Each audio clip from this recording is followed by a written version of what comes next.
감사합니다. 하나님의 말씀 저희 같이 읽겠습니다. 골로새서 2장 6절에서 8절 말씀 되겠습니다. 그러므로 너희가 그리스도 예수를 주로 삼았으니 그 안에서 행하되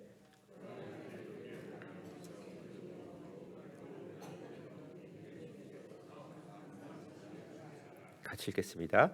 누가 철학과 헛된 속임수로 너희를 노력할까 주의하라.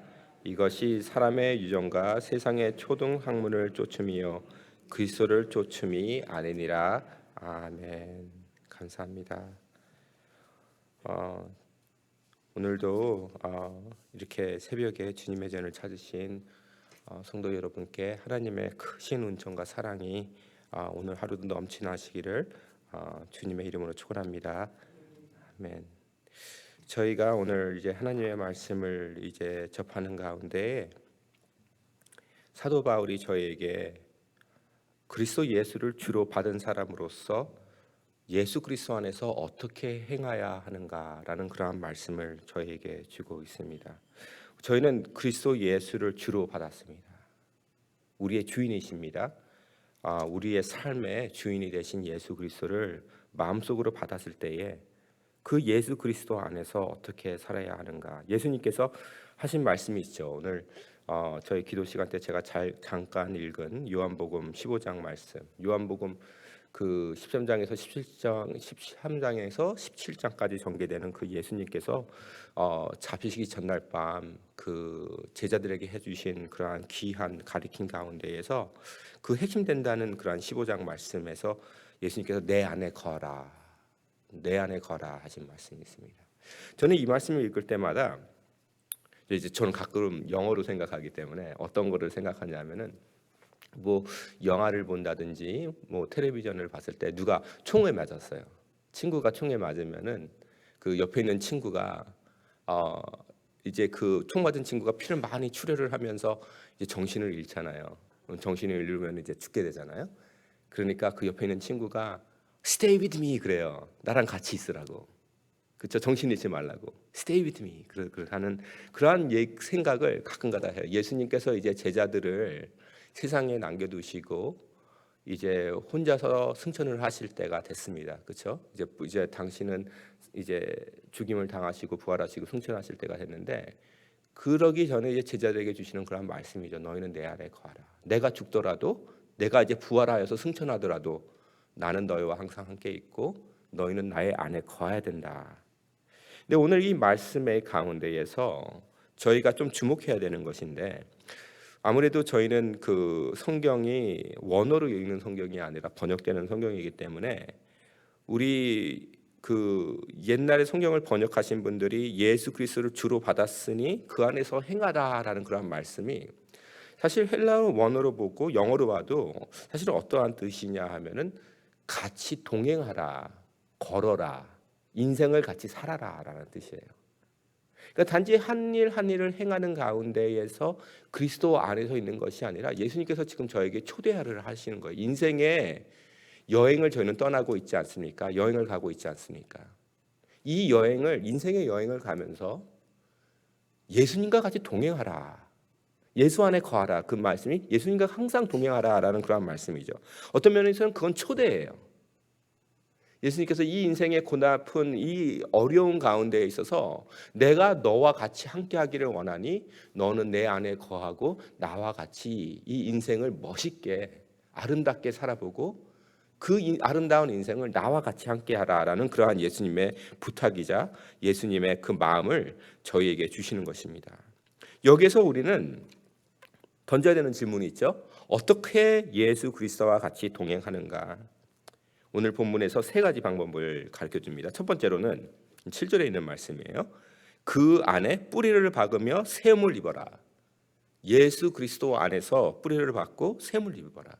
예수 그리스도를 우리의 반석으로 삼아야 된다라는 그런 말씀이죠. 두 번째로는 그 교훈을 받은 대로 믿음 안에 굳게 서라. 믿음 안에 굳게 서라. 교훈을 받은 대로 믿음 안에 굳게 서라. 세 번째로는 감사함을 넘치게 하라. 감사함을 넘치게 하라. 그러니까 예수님과 동행하는 그러한 삶, 어떻게 예수님과 동행하겠습니까? 예수의 그 진리 가운데서 저희가 뿌리를 받고 세움을 입고, 그다음에 그 받은 교훈 가운데서 믿음에 굳게 서야 되고, 그리고 감사함이 넘쳐야 됩니다. 이 세 가지를 조금 풀어 읽겠습니다. 거짓의 뿌리를 박지 말고 세움을 입지 말며 예수님 그리스도의 진리에 뿌리를 받고 세움을 입으라 하시는 말씀이죠. 오늘 말씀 9절에 보니까 어떠한 말씀이 있습니까? 8절에 누가 철학과 헛된 속임수로 너희를 노락할까 주의하라. 저희 삶 속에는 거짓말이 있습니다. 저는 어렸을 때 참 이해가 되지 못한 게, 저 형 친구들의 형님 친구들 중에 철학 공부하신 분들이 점쟁이가 되시더라고요. 그렇죠? 철학과 그 점치는 거하고 무슨 연관이 있나 봐요. 근데 그게 있어요. 그 옛날 그 고대 시대에도 철학을 공부한 사람들이 그 인생 어떠한 그 사람들의 점을 보는 그러한 수가 많이 있었습니다. 근데 그것이 그 세상의 철학이 하나님의 진리와 같지가 않죠. 하나님의 진리는 그러한 철학적으로 이루어지는 것이 아닙니다. 저는 세상에서 저희가 믿고 있는 거짓말들이 굉장히 많이 있습니다. 거짓말들 가운데에는 믿지 않아야 될 어떠한 능력들과 신들도 있고요. 그리고 우리를 속이고 있는 그러한 인생의 철학이 있습니다. 저는 그것을 낱낱이 다 말씀드리기 시간이 없지만 세 가지만 한번 생각해 보겠습니다. 근데 굉장히 중요한 세 가지인 것 같아요. 첫 번째는 무엇이냐 하면은 행복과 건강이 돈과 건강이 있어야 행복이 있다. 행복은 건강과 부가 있어야 한다 하는 것입니다. 그게 거짓입니다. 저희 생각에는 건강해야 되고 돈이 있어야 행복한다 생각하는데 그렇지 않습니다. 물론 돈이 좀 넉넉히 있고 건강하면은 좀 행복할 수 있죠. 저도 이제 그 청년 때 기억나세요? 청년 때는 저희가 한 20살, 30살 될 때에는 그 하루하루가 힘이 있으니까 무엇이든지 할 수 있는 그런 청년이었습니다. 근데 이제 40대, 50대 되면은 어떻게 되죠? 어떤 날은 조금 아프고 어떤 날은 기분이 좋고 그러는데 그 비율이 나이가 들면서 이렇게 점점 그 기분 좋은 날은 적어지고 가고 그다음에 아픈 날은 늘어가고 그랬을 때에 인생에서 얻는 게 무엇입니까? 내가 기쁘게 살려면은 건강해야 되는 것이 아닌가. 어떤 면에서는 상식입니다. 근데 예수 그리스도께서 저에게 가르쳐 주시는 그러한 진리는 무엇입니까? 건강과 상관이 없는 행복을 가르쳐 주고 있는 것입니다. 그것이 기독교인의 진리예요. 근데 요새 많은 교회들이 그 인생의 행복, 성경에서 말씀하시는 그 기쁨을 꼭 부와 건강이 있어야 한다 해서 그거 두 개만 가지고 붙잡고 기도시키는 그러한 교회들이 굉장히 많이 있습니다. 근데 예수님은 한 번도 그러한 말씀을 하신 적이 없어요. 청년 때 젊은 나이에 십자가에 달려가신 예수님께서 너희는 돈 많이 성공하면서 살아라고 저에게 말씀하시지 않으십니다. 예수님께서 저에게 주시는 그 예수님의 기쁨은 예수님께서 아셨던 그 비밀의 기쁨이죠. 세상의 기쁨과 상관이 없는 것입니다. 세상적으로 봤을 때 아무리 몸이 아프고 아무로 가진 것이 없고 세상적으로 봤을 때는 아무리 보잘것 없는 사람이라도 예수 그리스도께서만 주실 수 있는 그러한 행복이 있고 그 기쁨이 있습니다.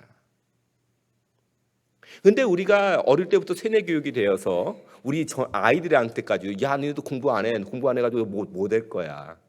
그래서 네가 어떻게 뭐를 하겠니? 어떻게 행복하겠니?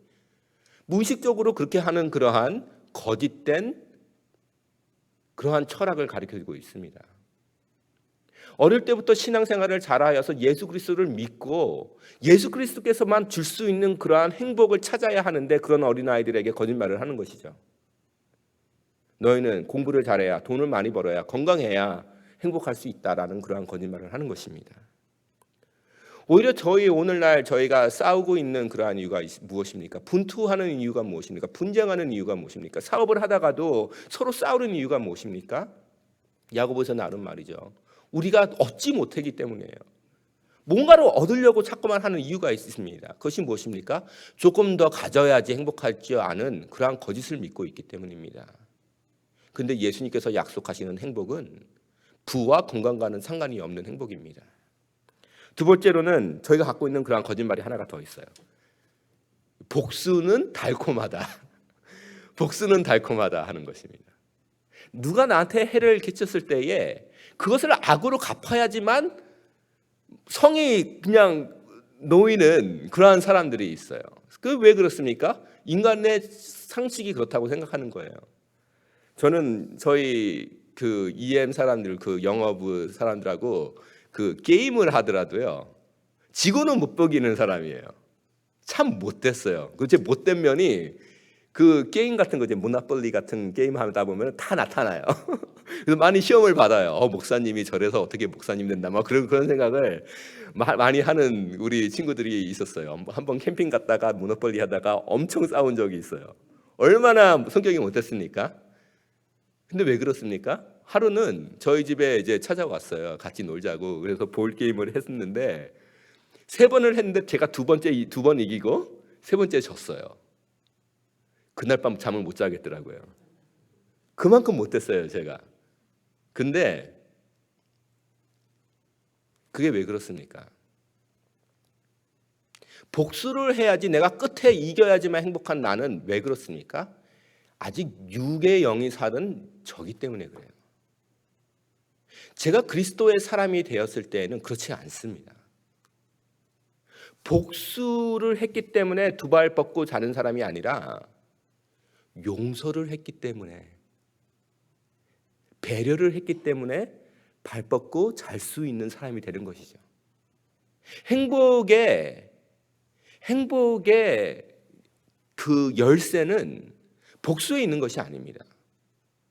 내가 손해를 보더라도 내가 관용을 베풀 수 있고 용서를 할 수 있으면 그때 저는 정말로 예수님의 사람으로서 행복하게 살 수 있는 것이에요. 하늘에 쌓아둔 그러한 그 상을 바라보면서 살 수 있는 것이죠. 세 번째 거짓말 한 가지만 더 말씀드릴게요. 나의 삶이 어떤 인격적이지 않은 운명 같은 것을 통해 지배를 받는다 생각했을 때, 나의 삶이 어떤 인격적이지 않은 운명과 같은 어떠한 지배를 받는다. 그 점 보러 가는 사람들이 그런 것 같아요. 그렇죠?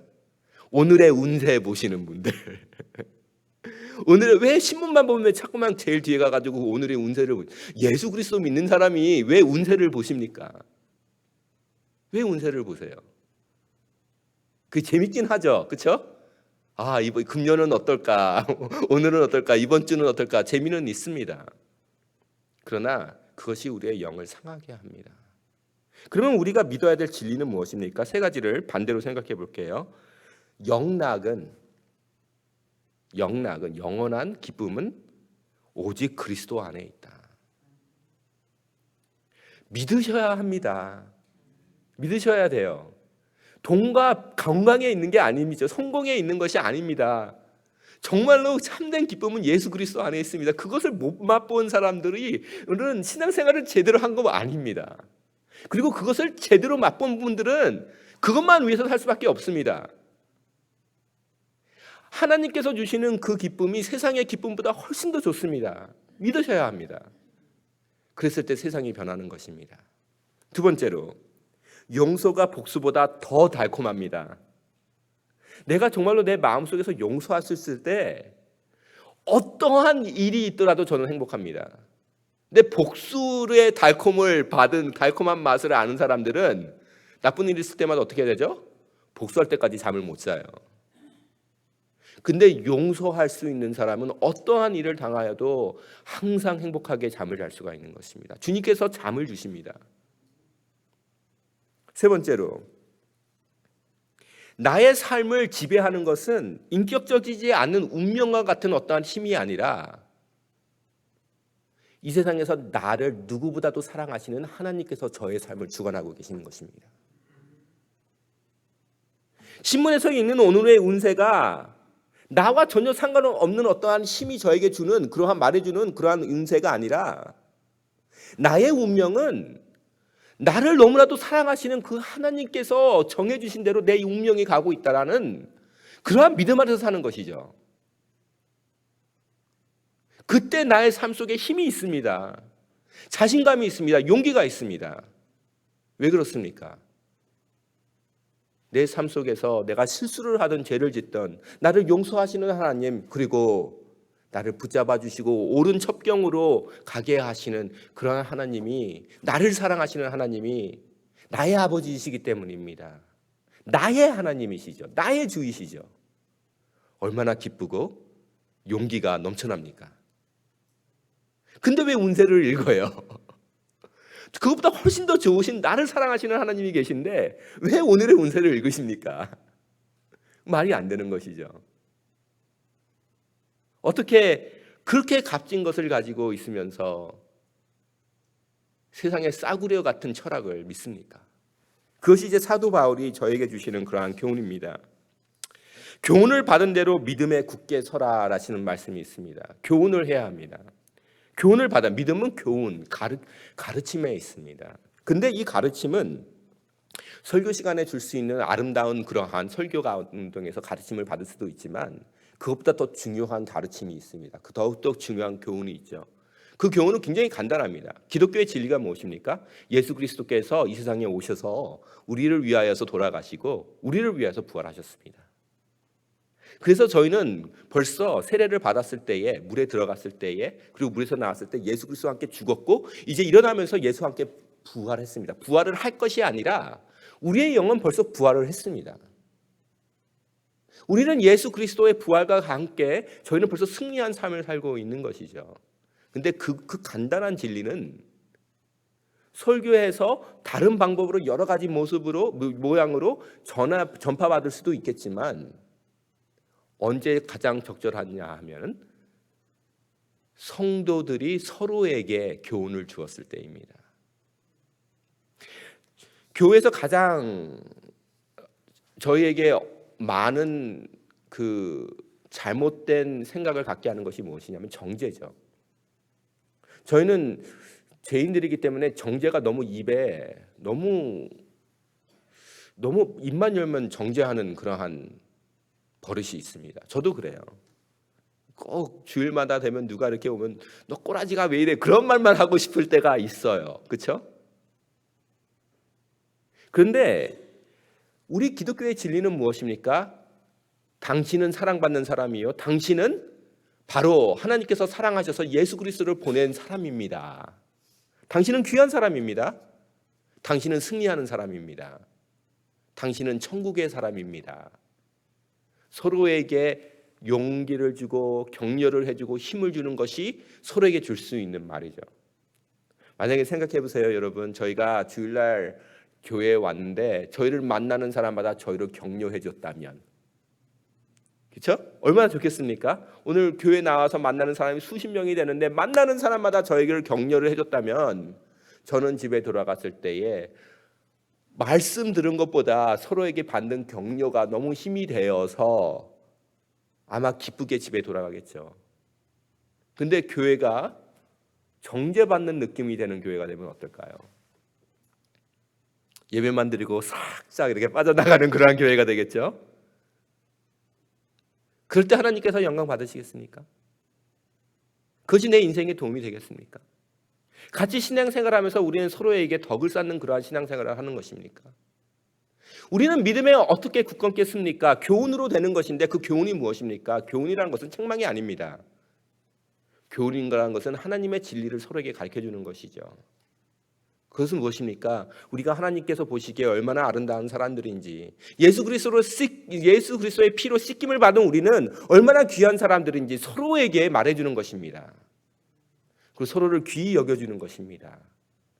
그래서 이 교훈이 우리의 마음속에, 우리의 삶 속에 배는 것이죠. 교회만 오면 나는 정말로 용납받는 사람이요, 교회만 오면 나는 정말로 힘을 얻는 사람이요, 교회만 오면 내가 하나님 앞에서 얼마나 귀중한 사람인지 상기받는 곳이 교회가 된다면 그것은 바로 하나님께서 기뻐하시는 교회가 되는 것입니다. 저희가 잘 아는 이솝 우화 중에 이런 거 있죠.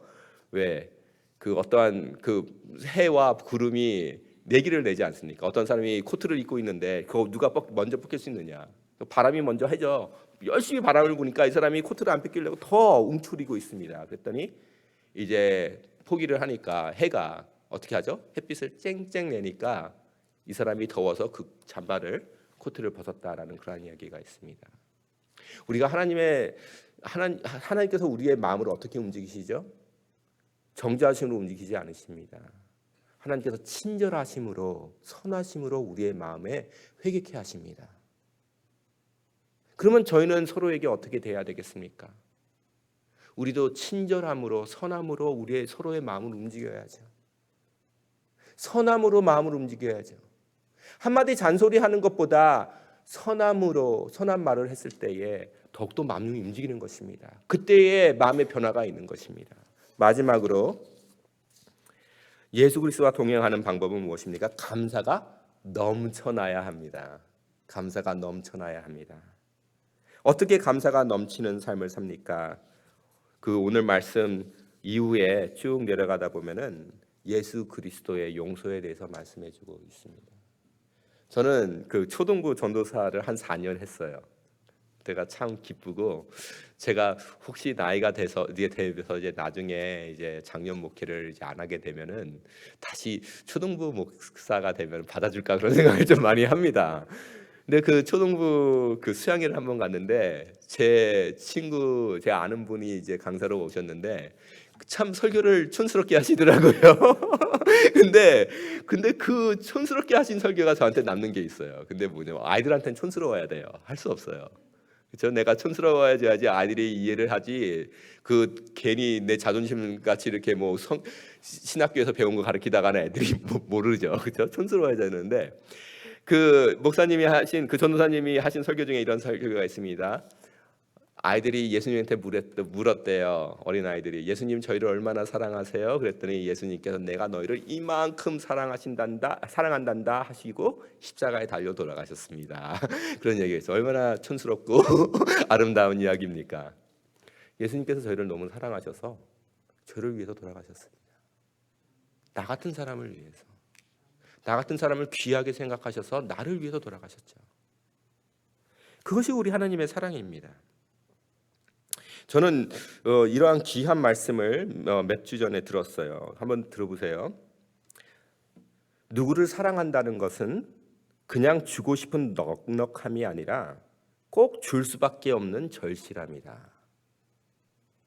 누구를 사랑한다는 것은 그냥 주고 싶은 넉넉함이 아니라 꼭 줄 수밖에 없는 절실함이다.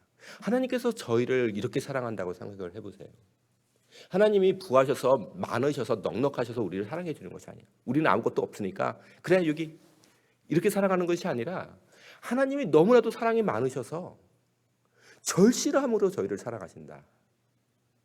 죄송한 말이지만 이것은 응답하라 1988에서 들은 얘기이긴 하지만 진리입니다. 하나님의 사랑에 대한 진리죠. 우리가 하나님께서 그냥 단지 하나님께서 부하시기 때문에 가난한 저희를 도와주 그렇게 생각할 수도 있어요. 그러나 하나님이 사랑이시기 때문에 하나님의 사랑에는 간절함이 있습니다. 저희 어머니께서 그러세요. 저희 어머니는 제가 집에 가면은 계속 뭐를 먹이세요. 그렇죠? 뭐 밥만 만들어서 계속 먹이세요. 그럼 왜 그러시겠습니까? 집에 먹을 게 많아서? 아니시죠. 좋은 거는 아들 다 주시고 당신은 제가 먹고 남긴 거를 나중에 드시는 그 어머니의 마음이죠. 그게 절실함이에요. 아들을 향한 절실함. 아들을 너무나도 사랑하시기 때문에 아들이 보이지 않는 곳에서 찌꺼기를 먹으시더라도 아들만큼은 좋은 거 먹이려고 하시는 그러한 마음, 그게 사랑이죠. 하나님께서 독생자를 아끼지 아니하시고 세상을 위하여서 희생제로 삼으신 것은 무엇입니까? 세상을 사랑하시는 하나님의 마음에 있는 절실함이에요. 그 절실한 하나님의 사랑을 아는 사람이 어떻게 감사가 안 넘칩니까? 그 사랑을 아는 사람이 어떻게 사람들에게 관용을 안 보여줄 수가 있습니까? 넘치는 감사로 살 수밖에 없는 거 아닙니까? 내가 그렇게 사랑받는 사람인데, 나는 그런 귀한 사람인데, 나를 그렇게 하나님께서 세상에 가장 위대하신 분이 나를 그렇게 사랑하는데 어떻게 감사가 안 넘치는 삶을 살 수 있습니까? 예수 그리스도와 동행하는 사람은 넘치는 감사로 사는 사람입니다. 이 감사가 없으면 동행할 수가 없어요. 세상에 어떠한 부와 건강 때문에 걷는 그러한, 하나님께서 내가 원하는 선물을 주기 때문에 걷는 그러한 동행이 아니라, 그 동행하는 그 길에는 험한 길이 있고 고생의 길이 있고 희생의 길이 따르는 데에도 예수님이 줬기 때문에 같이 가는 거죠. 예수님께서 같이 가시니까 그 가운데 영락이 있는 거죠. 예수님께서 같이 가시기 때문에, 그 애절하신 간절하신 사랑이 있기 때문에 내 마음속엔 감동이 항상 넘치는 삶이죠. 그래서 용서가 되는 거죠. 이게 복음의 진리인 것입니다. 세상의 어떠한 철학이, 세상의 어떠한 속임수가 이 진리보다 위대하겠습니까? 성도 여러분, 복음을 붙잡으시기 바랍니다. 복음은 하나님의 사랑의 이야기입니다. 하나님은 이만큼 저희를 사랑하십니다. 한 분 한 분들은 너무 귀하신 분들입니다. 저희는 세상의 철학과 세상의 속임수에 팔려 넘어가서는 안 될 귀한 사람들인 것입니다. 이 사랑을 전하여서 세상에 더 많은 사람들이 이 사랑을 깨달아 알아야 하는 것입니다. 하나님의 삶, 하나님의 그 사랑 속으로 더욱더 깊이 들어가시는 주님의 자녀들이 되시기를 주님의 이름으로 축원합니다. 아멘. 오늘 기도하실 때 하나님, 주님의 사랑의 달콤함을, 주님의 기쁨의 달콤함을, 주님의 주시는 그 용서의 달콤함을 더욱더 알아갈 수 있는 제가 되게 하여 주시고 이 하루가 되게 하여 주시옵소서. 주님의 말씀을 묵상하면서 주님의 반석 위에 집을 짓는 그러한 귀한 하루가 되게 하여 주시옵소서. 기도하시는 그러한 기도의 시간 되겠습니다. 같이 기도하시겠습니다.